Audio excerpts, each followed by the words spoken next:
Halo teman jiwa, jumpa lagi dengan Jiwa Berdaya Podcast. Hari ini kita akan membahas perbedaan antara orang baik dan orang jahat. Seringkali kita mencitrakan orang jahat itu yang mencuri, membunuh, memperkosa dan sebagainya. Padahal tidak hanya seperti itu. Mari kita membedah lebih lanjut apa pembeda utama, definisi utama orang baik dan orang jahat. Apa sih pembeda utama orang baik dan orang jahat? Merujuk pada hadis Nabi, orang Muslim yang baik ya, bukan yang begitulah, itu tangannya maupun lidahnya tidak menyakiti orang lain. Jadi orang baik itu mikir, omonganku menyinggung perasaan orang lain gak ya? Sikapku membuat sedih orang lain gak ya? Sikapku mengganggu nama baik orang lain gak ya? Tetapi orang jahat berbeda teman-teman. Jangankan mikir ya, orang jahat itu nggak peduli. Nggak peduli lidahnya menusuk hati orang lain, nggak peduli perilakunya mengganggu atau merugikan orang lain. Dan nggak peduli teman-teman, orang jahat itu dengan kesadaran penuh dan dengan sengaja memilih kata-kata sedemikian rupa supaya seseorang itu bersedih, supaya seseorang itu tersakiti hatinya.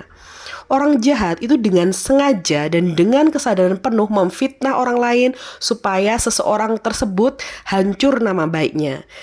Dengan sengaja dan dengan kesadaran penuh memprovokator atau mengadu domba sekelompok orang supaya membenci seseorang. Peneliti juga begitu. Peneliti yang baik tahu kode etik, tahu etika penelitian, tahu informed consent.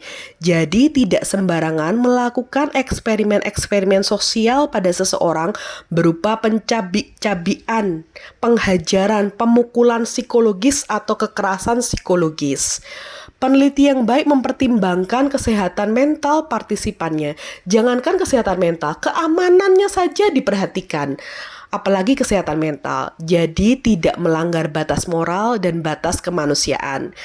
Karena teguh menjunjung tinggi moral, kebaikan, dan kemanusiaan adalah pembeda utama sosok manusia dengan binatang ataupun iblis.